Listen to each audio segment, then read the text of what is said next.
मंत्रिमंडळामध्ये सामाजिक न्याय विभागाच्या आणि विशेष सहाय्य विभागाच्या नियंत्रणाखाली असलेल्या समाजकार्य महाविद्यालयातील शिक्षक व शिक्षक समकक्ष सर्वांगीण विद्यापीठ अनुदान आयोगाच्या अनुषंगाने अनेक वर्षापासून प्रलंबित 7वा वेतन आयोग सुधारित वेतन संरचना सहित या ठिकाणी लागू करण्याचा निर्णय आजच्या मंत्रिमंडळाच्या बैठकीत या ठिकाणी झाला। Thank you.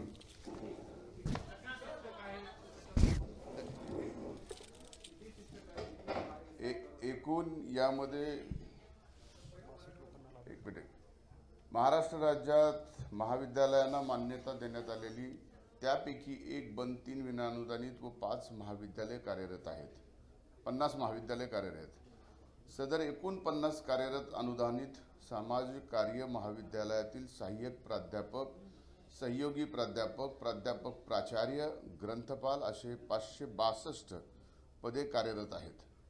Government of India MHRD नवी दिल्ली यांच्या दिनांक 2/11/2017 रोजी पत्रान्वये विद्यापीठ अनुदान आयोग नवी दिल्ली यांना सूचित केल्यानुसार विद्यापीठ अनुदान आयोग त्यांच्या 31/1/2018च्या अधिसूचनेअन्वये सर्व राज्यातील सर्व विद्यापीठांना 7वा वेतन आयोग लागू करण्याबाबत निर्णय घेतलेला आहे। त्या अनुषंगाने राज्यातील कार्यरत असलेल्या 50 अनुदानित समाजकार्य महाविद्यालयातील शिक्षक वर्गीय व समकक्ष पदांना विद्यापीठ अनुदान आयोगाची व वेतन श्रेणी लागू करण्याची निर्णय घेण्याची प्रस्तावित होतं। 7वा वेतन आयोगानुसार देय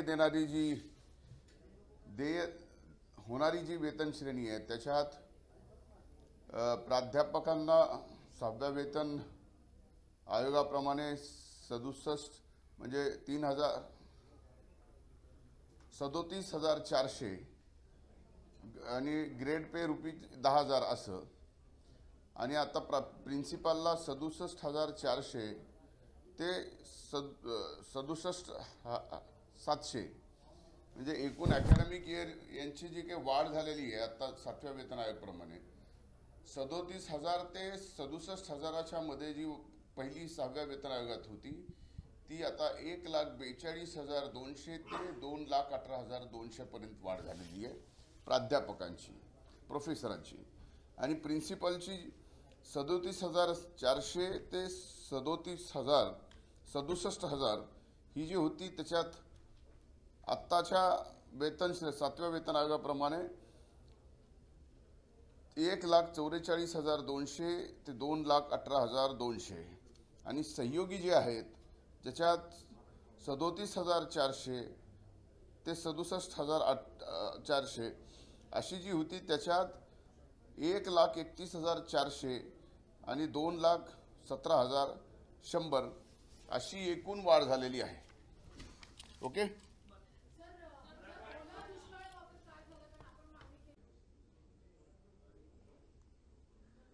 बरेच वर्षापासून मच्छीमारांची मागणी होती की मच्छीमारांचा जे कायदा त्यामध्ये दुरुस्ती व्हायला पाहिजे। 80 नंतर कायद्यामध्ये काही दुरुस्ती झालेली नव्हती आणि इलिगल फिशिंग, LED फिशिंग या संदर्भात कारवाई होण्यामध्ये जे दिक्कती येत होती ते सर्व सदस्यांना घेऊन, सर्व कमिटींना घेऊन आम्ही कायदा तयार केला आणि मागच्या कॅबिनेटमध्ये आणला होता। त्यामध्ये काही दुरुस्ती व्हायची बाकी होती म्हणून एक सब कमिटी तयार करण्यात आली होती आणि ते सब कमिटीचं पण रिकमेंडेशन घेऊन आज या कॅबिनेटमध्ये मच्छीमारांसाठी ते ऍक्ट पास झालेलं आहे।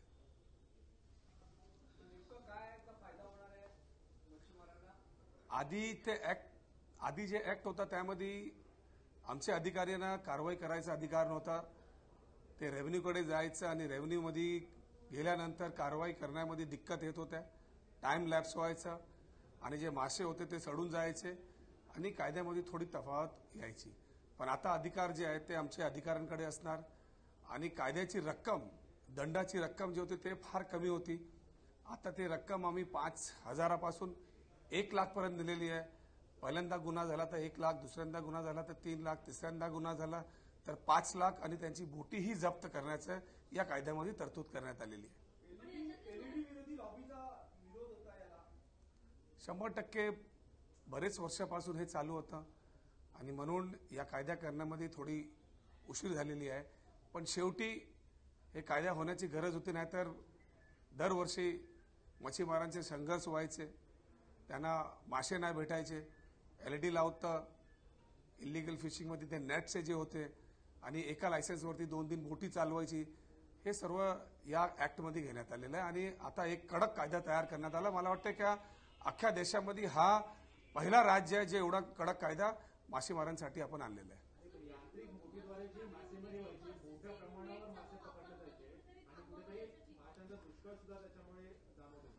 माशाचा दुष्काळ तर होतच होता, त्याच कारणाने हे जे LED मुळे सर्वात जास्त होतं आणि पर्सेसचे नेट बद्दल होतं. आणि ज्या काळामध्ये बंदी होती त्या काळामध्ये पण मासेमारी लोक करायची आणि कायद्यामध्ये तरतूद कमी असल्या कारणाने त्याच्यावरती कठोर कारवाई करणे होत नव्हते. पण आता हे ऍक्ट आता आल्यानंतर, हे ऑर्डिनन्स निघाल्यानंतर मला वाटतं ह्या महाराष्ट्रामध्ये लोकांची लवकर आणि परप्रांतीवरून पण येणारे जे मोठे ट्रॉलर आहेत त्यांची लवकर या राज्यात येऊन असे इलिगल फिशिंगची हिम्मत होणार नाही.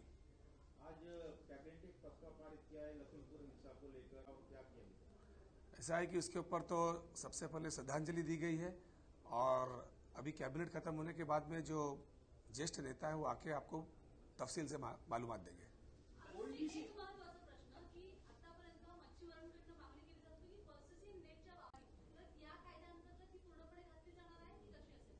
नाही, आधीचे जे सोमवंशी कमिटीने एक रिव्ह्यू घेतला होता आणि त्यांनी जे सांगितलं होतं की 5 वर्षानंतर काय त्याच्यामध्ये बदल व्हायला पाहिजे होते, म्हणून आम्ही एक गोपालकृष्णचे अध्यक्षाखाली कमिटी तयार केलेली आहे. त्याचा बाकीची शहानिशा करून त्यांचा अभिप्राय यायचा बाकी आहे. ते आल्यानंतर पर्सेशन नेटची जे संख्या किती कमी करायची, कुठे कमी करायची, हे सगळं पॅरामीटर ठरल्यानंतर त्याच्यावरतीही योग्य कारवाई करण्यात येईल. कशी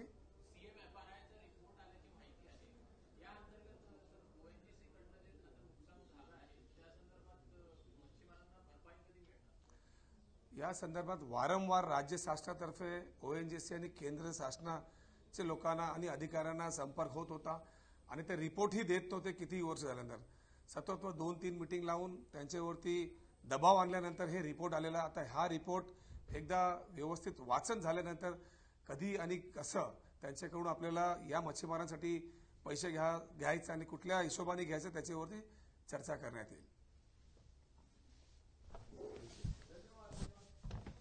मिळून महाराष्ट्रामध्ये लखीमपूरची जी घटना झाली त्याचा निषेध म्हणून येत्या 11 तारखेला महाराष्ट्र बंद करण्याचा आवाहन आम्ही सगळ्यांना करतोय. महाराष्ट्रामध्ये संपूर्ण महाराष्ट्र 11 तारखेला बंद करत असताना उत्तर प्रदेशमध्ये लखीमपूरला जी घटना घडली शेतकऱ्यांना चिरडून मारण्याची, त्याचा निषेध महाराष्ट्रात करण्यासाठी 11 तारखेला बंद पुकारण्यात आलेला आहे. आजच मंत्रिमंडळाने देखील या बाबतीत सर्वांनी खेद व्यक्त केला आहे आणि मृतात्म्यांना शांती लाभण्यासाठी श्रद्धांजली मंत्रिमंडळात वाहण्यात आलेली आहे. आज असा निर्णय करत असताना लखीमपूरमध्ये जी घटना घडली, भारतातल्या शेतकऱ्यांच्या विरोधात भारतीय जनता पक्ष ज्या क्रूरतेने वागत आहे आणि ज्या पद्धतीने शेतकऱ्यांचं आंदोलन जागोजागी चिरडण्याचे प्रयत्न देशामध्ये भारतीय जनता पक्ष किंवा त्यांच्या सत्ता असणारी राज्य करतायत, याचा निषेध अत्यंत आवश्यक आहे. आणि म्हणून या झालेल्या घटनेचा निषेध करणं, त्याचबरोबर अद्यापही संबंधित आरोपींना अटक करण्यात आलेली नाही ही सकाळपर्यंतची आमची माहिती होती. त्यामुळं ज्या बेमुरवतखोरपणाने उत्तर प्रदेशचं सरकार शेतकऱ्यांच्यावरच्या अत्याचार करणाऱ्या व्यक्तीला मोकळं सोडतंय त्याचाही निषेध आवश्यक आहे. आणि म्हणून 11 तारखेला शिवसेना, राष्ट्रवादी काँग्रेस व काँग्रेस आणि आमचे आघाडीतील मित्रपक्ष त्या सर्वांशी अजून आम्ही बोललेलो नाही. सर्वांच्या वतीनं आम्ही हा बंद पुकारत आहोत. यात अत्यावश्यक सेवा ज्या आहेत, हॉस्पिटलच्या ॲम्ब्युलन्सेस, दुधाची आणि अत्यावश्यक सेवा सोडून हा बंद दिवसभर पाळण्यात येईल. राज्य सरकार तुम्ही सरकारमध्ये आहात आणि सरकारमध्ये असलेलेच पक्ष अशा पद्धतीने बंदची हाक देत आहेत. महाविकास आघाडीच्या वतीने हा निर्णय मी घोषित करतोय, सरकारच्या वतीने नाही. पक्षाचा अध्यक्ष राष्ट्रवादीचा म्हणून मी, काँग्रेसचे विधिमंडळातील नेते म्हणून माननीय बाळासाहेब थोरात आणि माननीय शिंदेसाहेब, एकनाथ शिंदेजी शिवसेनेच्या वतीने, असे आम्ही तिन्ही पक्ष म्हणून आपल्यासमोर आलेलो आहोत आणि पक्षाच्या वतीनं हा बंद आम्ही पुकारत आहोत. सर, पण महाराष्ट्रातल्या शेतकऱ्यांवर पण सध्या अडचण आलेली आहे. मराठवाडा आणि विदर्भामध्ये विशेषतः अतिवृष्टी झाली, त्यांच्यावर ओला दुष्काळ जाहीर करणार का सरसकट मदत करणार? आता चर्चा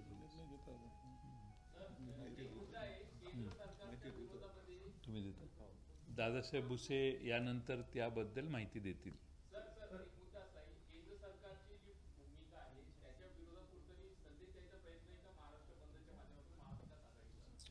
नाही, लखीमपूरची जी घटना झालेली आहे ती अत्यंत गंभीर घटना आहे आणि शेतकऱ्यांचं देशात आंदोलन किती चाललं हे आपणा सर्वांना ज्ञात आहे. आणि त्यातच अशी घटना घडणं आणि मंत्र्यांच्या पुत्र त्यात सहभागी असणं, आणि आपण सगळ्यांनी व्हिडिओ पाहिलेले आहेत, ते कदाचित सर्वांनीच पाहिलेले आहेत जवळपास. त्यामुळं अशी क्रूरतेची घटना आणि शेतकऱ्यांना चिरडून मारण्याची घटना आहे कुठल्याही सरकारने यापूर्वी केलेली नाही, जी उत्तर प्रदेशमध्ये भारतीय जनता पक्षाच्या नेत्यांनी आणि तिथल्या त्यांच्या प्रमुखांनी केलेली आहे. महाविकास आघाडी शिवसेना आणि एकत्र भूमिका जयंतरावांनी सांगितलेली आहे. महाविकास आघाडी राज्यामध्ये या ठिकाणी एकत्र आहोत आम्ही. आणि जे काही दुर्दैवी घटना जी लखीमपूरमध्ये झालेली आहे ही तर खऱ्या अर्थाने माणुसकीला काळिमा फासणारी आहे. एकीकडे शेतकऱ्यांचं आंदोलन आहे, त्याचबरोबर शेतकरी कायद्याचं जे काही समोर तो एक विषय गंभीर असताना आणि एकंदरीत सगळीकडेच राज्यामध्ये, देशामध्ये निसर्गाचं संकट, चक्रीवादळ, ढगफुटी, हे सगळं शेतकऱ्यावर आसमानी संकट कोसळलेलं असताना अशा प्रकारचं त्यांचं आंदोलन चिरडण्याचं जे काही काम केलेलं आहे हे संताप सगळ्यांनाच आणलेलं आहे. त्यामुळे हे आंदोलन जे आहे या शेतकऱ्यांच्या बाजूने आणि जे काही कृत्य झालेलं आहे गंभीर आणि मी मगाशी म्हणालो त्याप्रमाणे त्याचा निषेध आणि निंदा करावी तेवढी थोडीच आहे. आणि म्हणून एक शेतकऱ्यांच्या पाठीशी महाविकास आघाडी नेहमीच राहिलेली आहे. ते राज्यातला शेतकरी असू द्या, केंद्रातला असू द्या. आणि शिवसेनेची भूमिका देखील शेतकऱ्यांच्या पाठीशी आहे. जेव्हा उद्धव ठाकरे साहेब मुख्यमंत्री नव्हते, पक्षप्रमुख होते, तेव्हापासूनची भूमिका आमची एकदम स्पष्ट आहे. त्यामुळे हे जे काही आंदोलन आहे आमचं महाविकास आघाडीचं शेतकऱ्यांच्या पाठीशी उभं राहण्यासाठी आहे.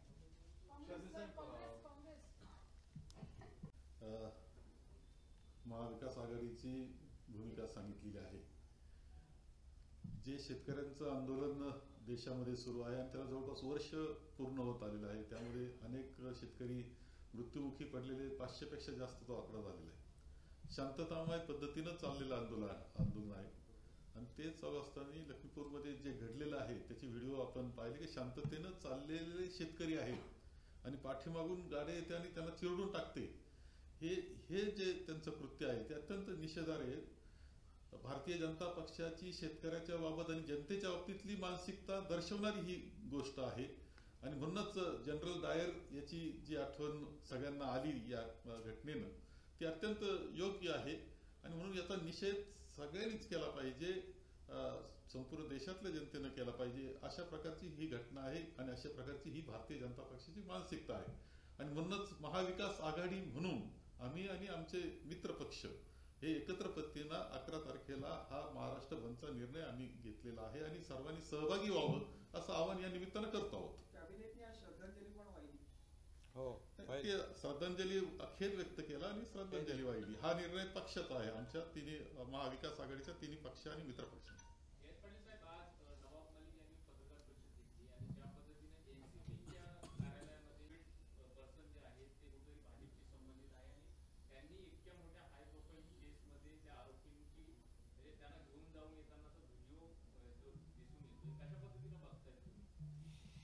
अत्यंत दुर्दैवी गोष्ट आहे की भारतीय जनता पक्षाचे पदाधिकारी आणि उच्च पदस्थ म्हणजे वरच्या नेत्यांच्या अतिशय जवळीक असणारे त्यांचे फोटोही प्रकाशित झालेले आहेत.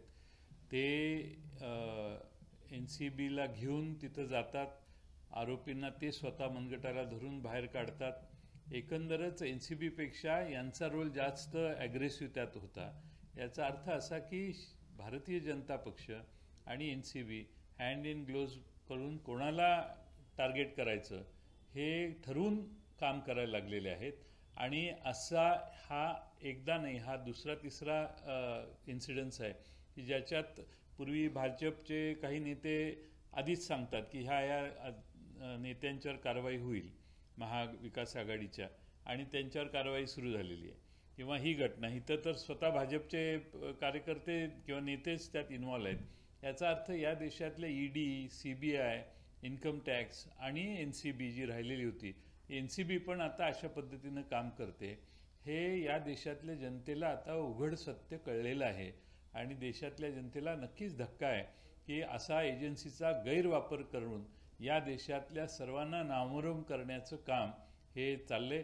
मुंबईत बॉलिवूड आहे, त्या बॉलिवूडला बदनाम करण्याचं कारस्थान यात असू शकतं, मुंबईला बदनाम करण्याचं कारस्थान यात असू शकतं. मुंबईतून हे बॉलिवूड निघावं आणि दुसऱ्या राज्यात जावं अशी यांची काहींची शंका किंवा मनात इच्छा दिसते. त्यामुळं बॉलिवूडच्या साठी बॉलिवूडमध्ये काम करणाऱ्यांच्या रिलेटिव्हजवर अशा पद्धतीने हे मुद्दामून जाणीवपूर्वक आणि कृत्रिमरित्या केलेलं आहे की काय याचा खरं म्हणजे खुलासा व्हायला पाहिजे.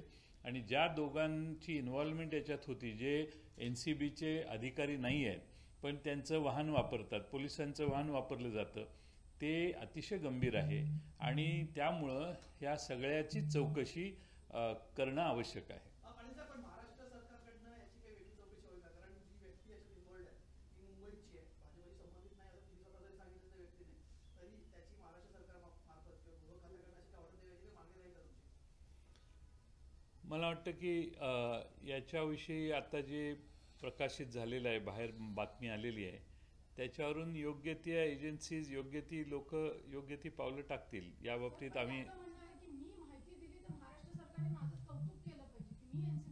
NCBला माझी गरज होती म्हणून मी त्यांना मदत केली अशा NCBला माहिती दिली तर NCB जाऊन पकडेल ना. याला पकडायची तू कोण पकडणार? हे काय गंमत आहे का काय? Informer cannot take action. Action has to be taken by the agency. Here the action is being taken by the informer and agency is following the informer.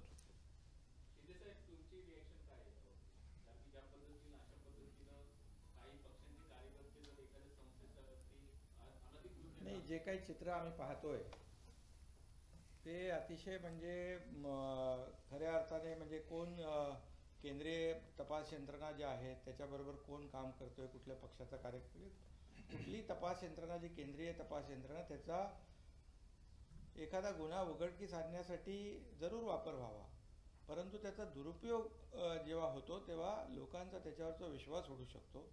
आणि जे काय आता सध्या सुरू आहे पाहतोय आपण या NCBच्या आणि ते कोण कार्यकर्ते आहेत, तर हे तर चित्र अतिशय म्हणजे यापूर्वी कधी पाहायला मिळालं नव्हतं.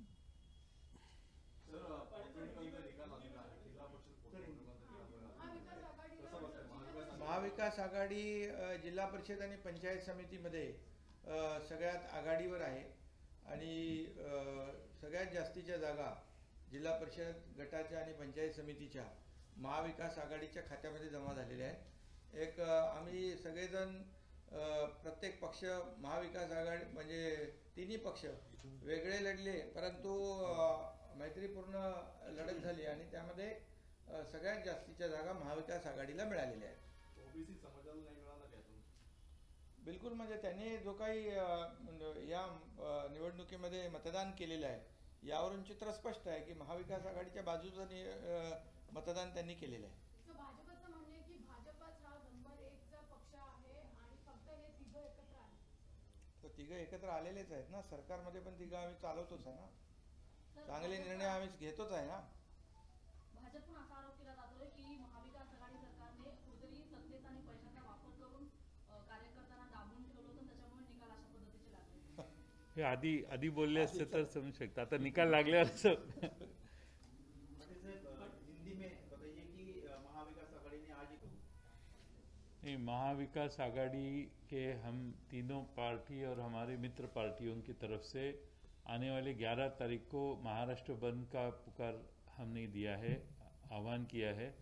और जो लखीमपुर में दुर्घटना हो गई जिसमें किसानों को जालियनवाला बाग जैसे कुचल के मारा दिया गया, इसका निषेध व्यक्त करने के लिए पूरे महाराष्ट्र में महाराष्ट्र बंद का बंद पुकारा गया है और हमारे महाविकास आघाड़ी के सभी पार्टियां इसमें शामिल है. क्या क्या बंद रहेगा, क्या क्या स्वरूप क्या होगा सर? यहाँ पे इसेंशियल सर्विसेज छोड़ के जीवनावश्यक वस्तुओं को और जीवनावश्यक सर्विसेज को छोड़ के सारी व्यवस्था बंद होगी. आज नवाब मलिक ने काफी गंभीर आरोप लगाए एनसीबी की कार्रवाई को लेकर. आपने कहा कि बॉलीवुड और महाराष्ट्र को बदनाम करने की साजिश हो सकती है, बॉलीवुड उधर ट्रांसफर यूपी या कहीं बाहर लेके जाने की साजिश हो सकती है. ऐसा है कि जब बीजेपी के कार्यकर्ता नेता एनसीबी के आगे जाके इसमें जो लोग इन्वॉल्व है उनको पकड़ते हैं, उनका इंटरेस्ट इसमें ज़्यादा दिखता है. कुछ कोई इन्फॉर्मर होगा तो समझ सकता है, इन्फॉर्मर जाके घटनास्थल पे जाके अरेस्ट करने के लिए उसको हाथ को पकड़ के घसीट के बाहर नहीं लेके आता. लेकिन इसमें ये दिखाई दिया है कि बीजेपी के कार्यकर्ता नेता आगे रहते हैं और एनसीबी उनको फॉलो कर रही है, उनके अधिकारी. ये तो बहुत गंभीर घटना है और क्या मालूम कि ये घटना सच है या नहीं है, लेकिन इसमें अभी ऐसी आशंका हम जताते हैं कि शायद मुंबई में जो बॉलीवुड है ये मुंबई उसको बदनाम करने की कोशिश इसमें हो रही है. और इसमें अगर ऐसी कोशिश है तो इसके पीछे जिन लोगों का हाथ है उनको ऐसा लगता है कि मुंबई से बॉलीवुड इधर से निकल जाए और कहीं और चले जाए, इसकी भी शायद कोशिश होती होगी, ऐसी हमें आशंका है.